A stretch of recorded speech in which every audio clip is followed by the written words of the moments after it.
जय संविधान। देखिए, आजकल सबसे ज़्यादा जो विषय चर्चा में है वो बिहार का चुनाव है और हम लोग फीलर्स ले रहे हैं, अलग-अलग तरह के, अलग-अलग वर्ग के, समाज के लोगों से बात कर रहे हैं।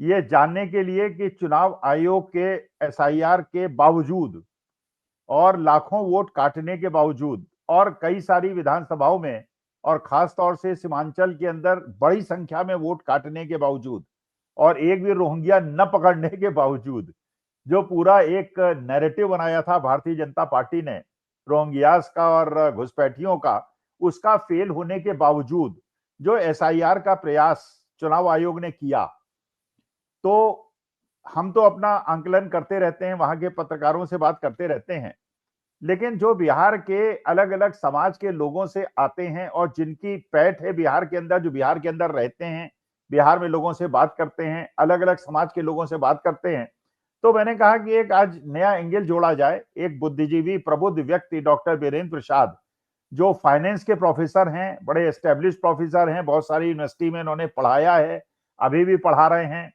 पीएचडी इन्होंने की है, तो रिसर्च मेथोडोलॉजी का भी इनको आइडिया है, रिसर्च कैसे की जाती है, रैंडम सैंपलिंग कैसे होती है, पर्पसफुल सैंपलिंग नहीं होती है, जो आज के तथाकथित सेफोलॉजिस्ट करते हैं। वो बिना लोगों से संपर्क किए उनकी सेफोलॉजी हो जाती है, वो फोरकास्ट कर देते हैं और आप देखते हैं कि वो सीट नंबर भी बता देते हैं, विधानसभा वार भी बता देते हैं और आज तक अपने जीवन काल में आज तक मुझे किसी सेफोलॉजिस्ट का फोन नहीं आया है। गांव में नहीं जाते हैं, अपने भारतीय जनता पार्टी के ऑफिस में बैठ के कर लेते हैं। तो मैंने कहा डॉक्टर ब्रिजेंद्र प्रसाद जो कि पीएचडी हैं, जिन्हें रिसर्च मेथोडोलॉजी का पता है, बिहार के हैं, बिहार के अंदर यात्रा करते हैं, बिहार के समाज से और वहां के छात्रों से जुड़े हुए हैं और आज के तारीख में युवा बहुत ज्यादा महत्वपूर्ण हो गए हैं बिहार के चुनाव में। तो मैंने कहा कि डॉक्टर बीरेंद्र प्रसाद जो फाइनेंस के एक्सपर्ट हैं और प्रोफेशनल हैं और बड़ी बड़ी यूनिवर्सिटीज में उन्होंने पढ़ाया है, तो आज मैं जानने का प्रयास करूं कि बिहार से आपको क्या फीलर्स मिल रहे हैं कि एक तरफ महागठबंधन है, एक तरफ एनडीए है, एक तरफ राहुल गांधी, तेजस्वी और दीपांकर भट्टाचार्य, आईपी गुप्ता और मुकेश सहनी है और दूसरी तरफ गुजरात की लॉबी है, अमित शाह साहब हैं और मोदी जी है। और ये अभी कल ही एक ऐसी घटना घटी है बिहार के अंदर, मोकामा के अंदर, जिससे हम लोगों का शर्म से सिर झुक गया है।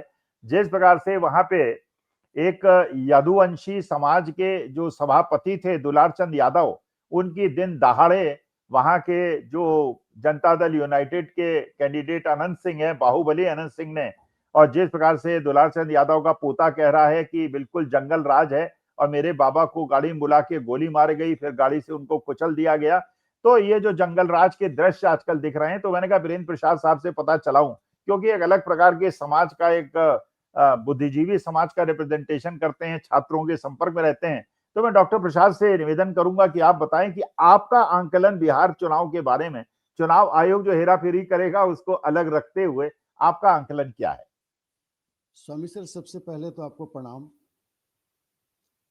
आप खुद ही अर्थशास्त्री हैं और मैं आपको बहुत क्लोजली ऑब्जर्व करता हूं और आपका विश्लेषण बहुत सटीक होता है, जो मैंने अब तक देखा है, और सारी चीजें आप बहुत बारीकी से ऑब्जर्व करते हैं।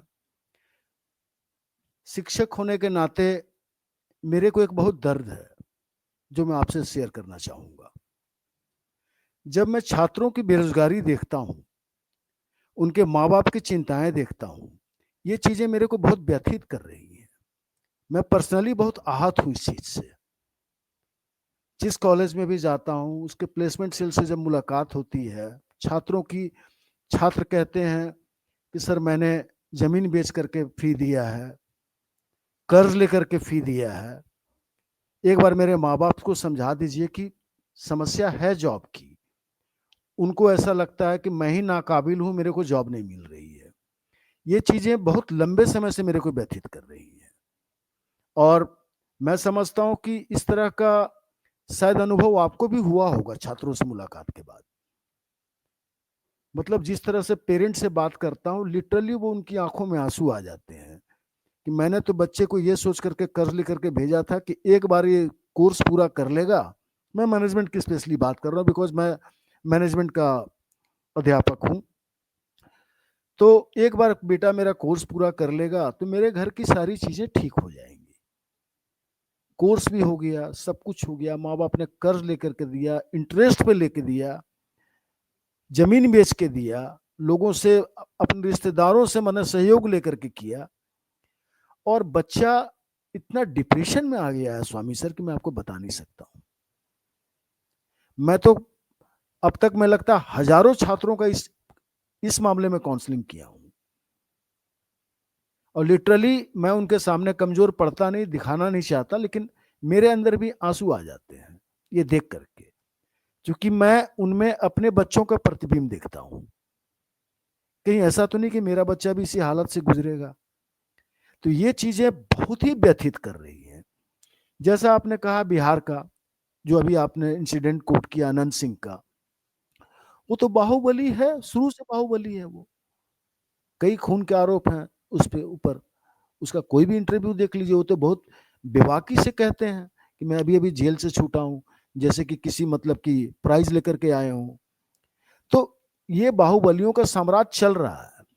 और जिस तरह से हमारे पुराने मुख्यमंत्री लालू जी को बदनाम किया जा रहा है जंगल राज के नाम पे, स्वामी सर मैं आपको सच्चाई से मतलब कि ये कहने मेरे को कोई आपत्ति नहीं है कि जंगल राज तो आज भी है।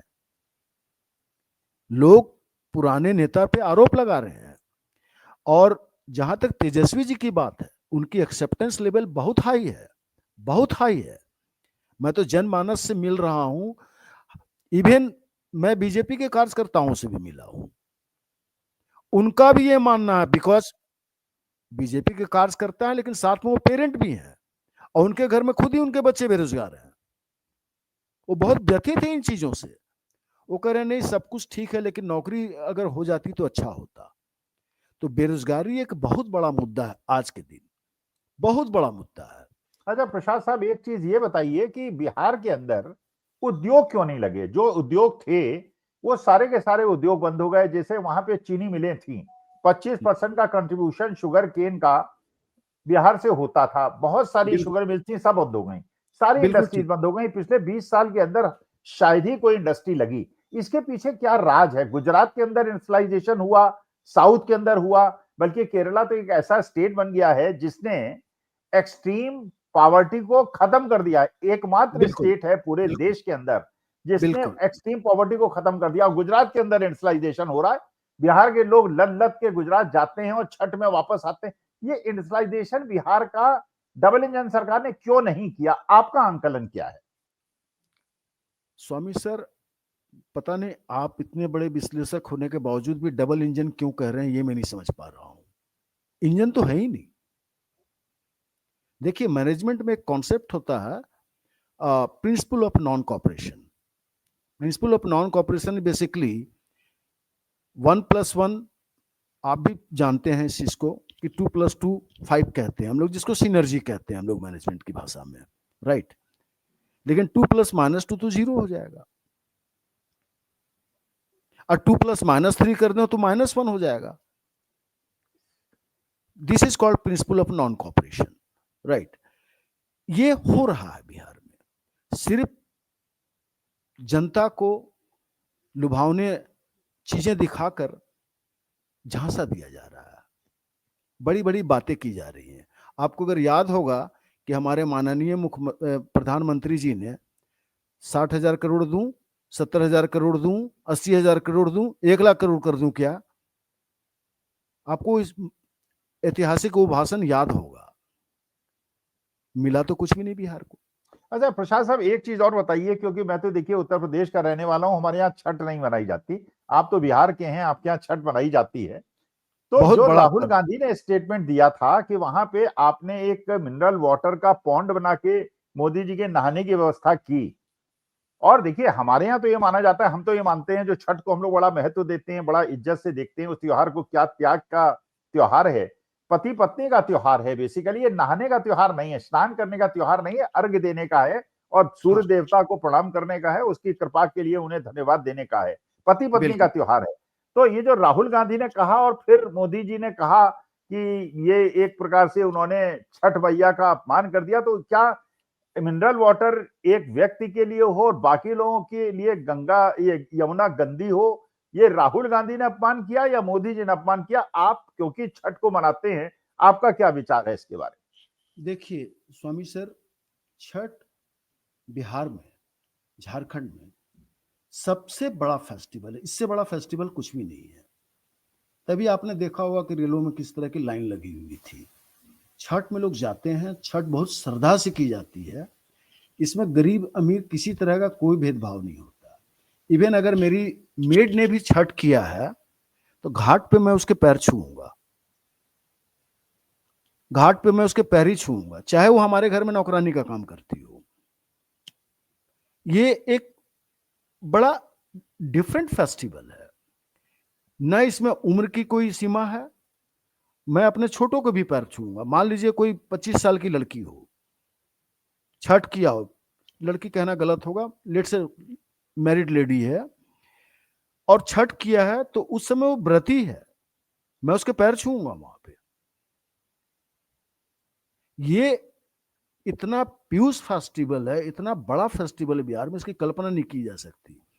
और इस तरह के पर्व में एक आदमी के लिए मिनरल वाटर का इंतजाम करना, आप समझ रहे हैं कि मतलब आपने पूरे बिहारियों को अपमान किया, पूरे यूपी के लोगों को अपमान किया। मैं तो कहता हूं कि जितने भी छठ व्रती हैं सबका आपने अपमान किया। ऐसी क्या बात थी? आपने बेसिकली बाकी लोगों की श्रद्धा को इनकार कर दिया। आपने उनको यह जता दिया कि आप जिस पानी में याचना कर रहे हो वो पानी सही नहीं है। मैं देखो डिफरेंट पानी यूज कर रहा हूं, मैं अलग पानी यूज कर रहा हूं। मतलब तुम या तो मेरा पानी सही नहीं है या तुम्हारा पानी सही नहीं है। आप समझ रहे कि कितने छठ व्रती को, बहुत लोगों में गुस्सा है इस बात को लेकर कि हमारे प्रधानमंत्री हैं या राजा हैं। ऐसी लोग स्टेटमेंट दे रहे हैं। गांव के लोगों को तो आप भी स्वामी सर बहुत मिले हो, आप रूरल एरियाज में जाकर लोगों से, उनको इस बात की समझ नहीं होती है कि प्रधानमंत्री ने क्या किया। उनको इस बात की, यही बात उनको समझ में नहीं कि उन्होंने ऐसा किया क्यों। कुछ लोगों ने तो यहां तक मेरे से भी पूछा कि क्या कोई ये छठ व्रत का कोई स्पेशल सिस्टम आ गया है अलग से मिनरल वाटर। मैंने कहा नहीं, तुम लोगों को शायद किसी ने गलत बताया होगा। बोला नहीं, हम लोग जानते हैं इस बात को और इस तरह का इंतजाम हुआ है। बहुत रोष है लोगों में। मैं कहने से घबरा रहा था उन लोगों से कि ऐसा हुआ है। तो और आपका मैं क्या आकलन है प्रसाद साहब, बिहार के चुनाव के बारे में? सारी चीजें आपने अध्ययन की, आप फील्ड में भी गए, अलग अलग जनपदों में भी गए, लोगों से आपने बात की, छात्रों, आपका आंकलन क्या है? मेरा आकलन, अगर चुनाव ईमानदारी से हो, देखिए स्वामी सर, मैं उस तरह का प्रेडिक्शन नहीं कर सकता क्योंकि आप भी बहुत अच्छी तरह से जानते हैं कि महाराष्ट्र में क्या हुआ, हरियाणा में क्या हुआ। यहां पर बात इस चीज की नहीं है कि लोग किसको चाह रहे हैं। यहां तो सारा खेल तो ईवीएम का है। आप बहुत अच्छी तरह से जान रहे हैं इस चीजों को। शायद आपने खुल के कभी इस चीज पे बोलना उचित नहीं समझा, बिकॉज एक शिक्षक होने के नाते आप अपने शब्दों की मर्यादा को समझते हैं। लेकिन मैं तो स्वामी सर महसूस कर रहा हूं इस बात को कि जिस तरह का माहौल है, लोगों में जिस तरह का गुस्सा, खुद बीजेपी के कार्यकर्ता जिस तरह से अपने बच्चों की बेरोजगारी से छुन्न है, परेशान है, मेरे को तो ऐसा लगता है कि कहीं बीजेपी के लोग ना वोट कर दें गठबंधन को। अच्छा, एक प्रसाद साहब और देखिए, मैंने ईवीएम पे तो नहीं बोला, लेकिन मैंने ये तो जरूर बोला कि 5 बजे के बाद जो 10% की पोलिंग बढ़ती है, और तेजस्वी ने कहा कि हम पूरी वीडियोग्राफी कराएंगे और ये सिद्ध करेंगे कि वहां लाइन नहीं लगी थी तो 10% की वोट कैसे बढ़ गए। और 100% चार्ज बैटरी का मुद्दा मैंने भी उठाया। तो और ये एसआईआर में जो वोट काटे गए हैं, 100-100 साल के लोगों को पहली बार वोटर लिस्ट में जोड़ने का प्रयास हुआ, ये हम लोग हाईलाइट कर रहे हैं। लेकिन इसके बावजूद क्या आपको लगता है कि जनता के अंदर इतना उत्साह है? कि मुझे लगता है, जो मेरा असेसमेंट है, 10% की हेराफेरी चुनाव आयोग करेगा। लेकिन अगर लीड 15% की होगी तो महागठबंधन की सरकार बनेगी, तेजस्वी मुख्यमंत्री बनेंगे। और अगर 10% से ज्यादा की हेराफेरी कर ली, ये मेरा असेसमेंट है। आपका असेसमेंट क्या है? देखिए, आपका असेसमेंट बिल्कुल अपनी जगह पे सही है स्वामी सर, लेकिन आप उस पॉइंट ऑफ व्यू से बात कर रहे हैं कि 5 बजे के बाद की बात कर रहे हैं, आप स्मॉल मैनिपुलेशन की बात कर रहे हैं। आप जहां पूरा मैनिपुलेशन हो तो क्या करेंगे? पहली बात तो जिस तरह से वोट काटे गए हैं वो वोट कौन से कटे हैं ये भी तो आप अध्ययन किया होगा आपने। जो वोट कटे हैं वो सारे गठबंधन के लोग हैं, आई मीन प्रो गठबंधन है वो। मुस्लिम वोट काटे गए हैं। मैं इस तरह की बातें कहना नहीं चाहता एक अच्छा, शिक्षक होने एक के नाते। आईपी गुप्ता का और मुकेश सहनी का क्या आप रोल समझते हैं? क्योंकि आईपी गुप्ता जो मैंने अध्ययन किया 10 दिन के अंदर उनके बारे में, तो he is a very strong leader having a banking of 4-5% of votes, और ईवीसी वोट्स हैं उनके साथ। और जिस प्रकार से केवट समाज, मल्लाह समाज, सहनी समाज मुकेश सहनी के साथ लामबंद हुआ है और डिप्टी चीफ मिनिस्टर बनाने के बाद पूरी तरह से लामबंद हुआ है, इसका क्या प्रभाव आप देखते हैं? देखिए, एक तो वो अखिल भारतीय पान महासंघ के अध्यक्ष हैं, आई मीन उसको हेट करते हैं, तो उसमें कई तरह की जातियां आती हैं, राइट। और उस तरह के तमाम लोग गुप्ता जी के साथ खुल के हैं, irrespective of what ever party he is fighting with, right. वो वोटर सिर्फ और सिर्फ गुप्ता जी के हैं। गुप्ता जी आज चाहे कांग्रेस से लड़ें, चाहे जदयू से लड़ें, जहां भी लड़ेंगे वो उनके साथ जाएंगे। क्योंकि आपको स्वामी सर बहुत अच्छे से मालूम है ये चीज कि बिहार में कास्ट इक्वेशन बहुत स्ट्रांग है, बहुत स्ट्रांग, बहुत स्ट्रांग, बहुत स्ट्रांग है। आपने समाज के लिए क्या किया है वो मायने रखता ही नहीं उनके लिए। जहां यादव वोटर हैं और कोई यादव कैंडिडेट है, राइट, प्रॉब्लम तब आती है जब यादव बीजेपी से भी हो और यादव कांग्रेस से भी हो, वहां प्रॉब्लम आती है। लेकिन अगर एक यादव है तो फिर वो यादव फैक्टर ही चलेगा, फिर पार्टी फैक्टर नहीं चलेगा। बहुत स्ट्रांग है कास्ट इक्वेशन। कास्ट के बेसिस पे तो लोगों की जान। I still remember one event कि मेरा छोटा भाई, मैं एक पर्सनल स्टोरी आपसे शेयर कर रहा हूं। मेरा छोटा भाई अपने मित्र के साथ गया हुआ था बाढ़ के एरिया में। बाढ़ बढ़िया का नाम सुना होगा आपने, राइट। तो जब वो स्टेशन करीब आने लगा तो एक बहुत बुजुर्ग से आदमी, सोचिए 65 to 70 ईयर्स का वो पर्सन रहा होगा, और उसने मेरे भाई से पूछा कि कौन जाति के हो, कौन जाति के हो। उसके साथ जो उसका मित्र था वो पांडे था। तो उसने वो तुरंत सेंस कर गया कि अब होने क्या वाला है। तो उसने बोला कि हमारे साथ हैं, फिर अपना गाँव वाँव का नाम बताया। तो फिर वो व्यक्ति चुप हो गया। तो इसने बोला कि यार झारखंड में बिकॉज तो किसी ने मेरे से जाति नहीं पूछा, यहाँ सीधे वो आदमी जिससे कोई जान परिचय नहीं, बातचीत भी नहीं, सीधे पूछ रहा है कौन जाति के हो। बोला यार यहाँ पे इक्वेशन दूसरी है, यहाँ भूमिहार यादव की फाइट है। तुम अगर ये कह दोगे गलती से कि मैं यादव हूं, तो तुमने क्या किया है क्या नहीं किया, सारा बैकग्राउंड एक तरफ सीधे मार दिया अच्छा, जाओगे। एक चीज प्रसाद साहब और बताइए, जैसे मोकामा के अंदर ये राजपूत वर्सेस भूमिहार हो गया है, हाँ, और मतलब अनंत सिंह ने इतनी हिम्मत की कि इलेक्शन के बीच में उन्होंने इस प्रकार से मर्डर सबके सामने, आंखों के सामने कर दिया। और आप देख रहे हैं 2 मेंबर ऑफ पार्लियामेंट रूडी साहब और जो हमारे पुराने गृह मंत्री, गृह सचिव हैं, उनके बीच में उन्होंने किस प्रकार से ओपनली एक प्रकार से बीजेपी के अगेंस्ट मोर्चा खोल लिया, सम्राट चौधरी के अगेंस्ट बोल रहे हैं।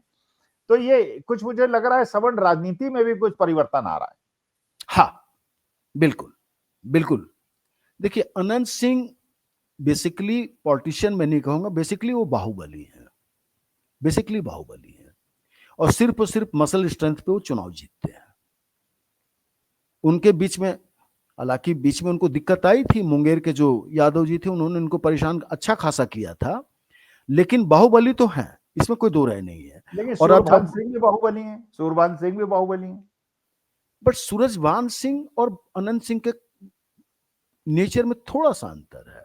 अनंत Singh if he doesn't like you तो उसके बाद कॉम्प्रोमाइज नहीं, सीधे मार दिए जाओगे आप।